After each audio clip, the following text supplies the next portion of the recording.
Donald Trump instituting a tariff against foreign-made films. He posted this: the movie industry in America is dying a very fast death. Other countries are offering all sorts of incentives to draw our filmmakers and studios away from the United States. Hollywood and many other areas within the U.S. are being devastated. It's a concerted effort by other nations and therefore a national security threat. It is, in addition to everything else, messaging and propaganda. Therefore, I am authorizing the Department of Commerce and the U.S. Trade Representative to immediately begin the process of instituting a 100% tariff on any and all movies coming into our country that are produced in foreign lands. We want movies made in America again. Now, this is complicated, right? I have more questions than answers on this. First of all, locations are a character in and of themselves, right? If you're going to make a movie about Dublin, you're going to go to Dublin. But I do understand that a lot of people will go to certain countries because they offer incentives to film there versus filming in the U.S. I would say this, though. Donald Trump, that old saying, when your only tool is a hammer, everything comes off like a nail. And so he thinks everything's a nail here, and he just wants to hammer it down. And now I think rather than create a tariff on foreign-made movies, just offer better incentives to shoot in the U.S., right? That being maybe certain tax write-offs, which they do have in different states, tax incentives to shoot in Massachusetts or to shoot in California or whatever the case may be. But either way, this is a good news for the film industry in the United States to a degree. But what will this mean about how complicated it might be to have a film that takes place somewhere else? I don't really know. We'll see if we get any more information on this, if this will even happen. But interesting stuff to say the least. And over the weekend, the president was under fire for his AI picture of himself as the Pope. Fans and critics sound off. Now, this is what's so funny, right? I had people, when I made a joke last week after the Pope passed, saying that the conclave will involve Elon Musk donating $100 million to elect the next Pope. Now, obviously, I made a joke because he donated in the U.S. election, right? And I got some pushback from people saying, "Oh, Dave, how dare you joke about the Pope?" When in fact the joke is really about the oligarchy and whatever. But now it's like, how do people defend this, right? Do you remember last year we had everyone up in arms over the Olympics in France, right, in Paris, when they said, that the French were desecrating the Christian culture by making a mockery of the Last Supper, blah, blah, blah, blah. Well, where are those people now? Where's Candace Cameron Bure and all of the people that get outraged when they think Christianity is being mocked? Then the president mocks it like this? Now, I personally don't care either way. I really don't care either way. Do this all you want as long as you're lowering grocery prices and making homes affordable and trying to get universal health care, which of course we know is not happening. But my point being is this is all a distraction. It's just a troll post, and I'm not having it. So I wanted to share several clips from the Meet the Press interview that Donald Trump did with Kristen Welker. And these, very volatile type of stuff here. Have a listen to him defend the fact that gasoline's going down. Are already going up on some popular items. Whoa. Tires, strollers. This is such a dishonest interview already. Prices are down on groceries. Prices are down for oil. Prices are down for all energy. Prices are down at tremendous numbers for gasoline. And let me tell you, when you have the big thing, what he did, he spent like a stupid person, which he was, but he spent like a very stupid person. And that was bad for inflation. But what really killed us with inflation was the price of energy. It went up to $3.90, even $4, and in California, $5 and $6, right?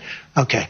I have it down to $1.98 in many states right now. All right, so Trump says that gasoline's down to $1.98 in many states. The average price as of today is $3.16, and the lowest price isn't even near what he's claiming. I think Mississippi has the lowest price here, which is coming in at like $2.65. So he's not even close. And yet, this is stuff you can just fact check right away. And he's claiming that the interviewer is the dishonest one. When you go that much lower on energy, which is ahead of my prediction, because I really thought I could get it down into the 250s. We have it down at $1.98 in numerous places. But when you say costs are going up, So he complains that costs are actually not growing up, and she pushes on it and gives examples of costs that are going up. Some examples. These are actual examples. So you're saying the prices that are going down, some prices are going up. Tires, strollers, some clothing in the wake of your tariffs. Excuse me, that's peanuts compared to energy. Energy is 60% of the cost. But sir, you campaigned on a promise to bring prices down on day Well, I don't know. When one. you say strollers are going up, what kind of a thing? I'm saying that gasoline is going down. Gasoline is thousands of times more important than a stroller someplace. But what do you say to Americans who say they voted for you because they want and they need relief right now? And they're getting it. Right now? What about those even mortgage rates? different items I just Mortgage mentioned? rates are going down despite the fact that we have a stubborn Fed. But you said even dolls could cost a couple bucks more. Maybe they might, but you don't need to have, as I said, $35. You can have 2, 3, 4 and save a lot of money. So you don't need $30.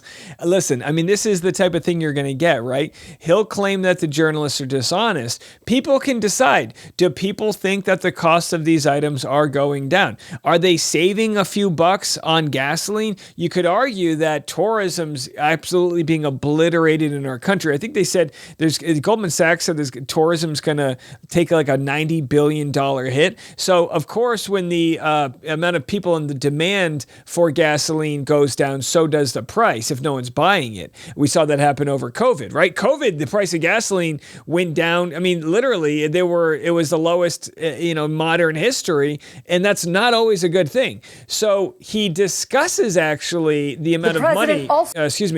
Trump discusses the amount of money that they are going to have to spend on a military parade, which coincidentally will fall on his 79th birthday. Have a listen to this. The president also told me that next month he's planning a military parade celebrating the 250th anniversary of the U.S. Army that also falls on his 79th birthday. We're going to have a big, beautiful parade. A military parade? Yeah, sure. Okay. We're going to celebrate our military. We have the greatest military in the world. What's the price tag? Do you know? Peanuts compared to the value. So he says that the price is peanuts. Strollers are high, but this parade is peanuts. Defense officials say the estimated cost could be as high as $45 million. Although I heard $100 million, but really, what's the difference? Knowing it, we have the greatest missiles in the world. We have the greatest submarines in the world. We have the greatest army tanks in the world. We have the greatest weapons in the world. Are they going to bring the submarines onto the streets? How is this going to work? So there is a big question about this parade, and they dive into it more on CBS Evening News. Have a listen. The final cost of the parade is still being determined, but one defense official tells CBS News early estimates put it at tens of millions of dollars. Held near the National Mall, it would involve more than 6,000 troops, 50 military aircraft, plus 150 military vehicles like Bradleys and Strykers. Also tanks. And a U.S. official tells CBS News they'll likely have to be put on flatbed trucks to distribute their weight to prevent damage to roads. They were going to bring strollers, but the cost of strollers are too high. They couldn't. President Trump's been calling for such a parade since his first term. It's scheduled for June 14th, which besides being his 79th birthday, is also the 250th anniversary. All right, so again, look, I'm in the stage of things where I'm like, F around and find out, right? People can decide for themselves.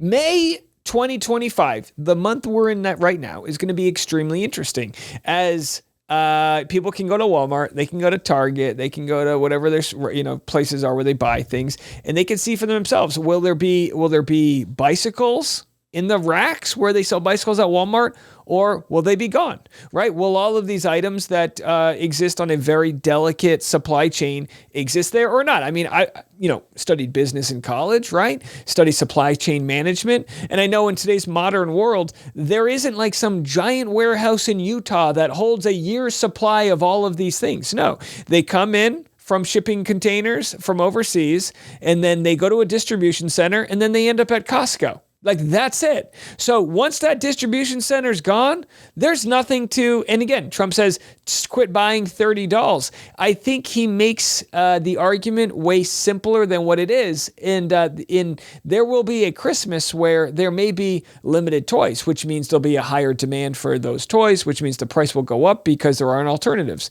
And some people say, well, this is because the U.S. has been greedy in buying things abroad. Well, maybe to an extent that might be true, but you can't just unravel the whole international system, put together these colossal tariffs, and think that it's not going to cause a crazy, butterfly effect around the world. So we'll have to see how that plays out. That's, and again, maybe you have to choose between buying that 30th doll and attending Donald Trump's 79th birthday party. Quite a birthday party it's going to be. $40 million. Will there be a dunk tank? Like, what's going on there? Anyhow, that's it for us this morning. We'll be on Patreon if you want to be a part of our private live stream, patreon.com/Dave Neal, or maybe you just want to donate to the channel. That's a good way to do it. And then we'll see you this afternoon. I'll be back then. I'm Dave, and this is The Rush.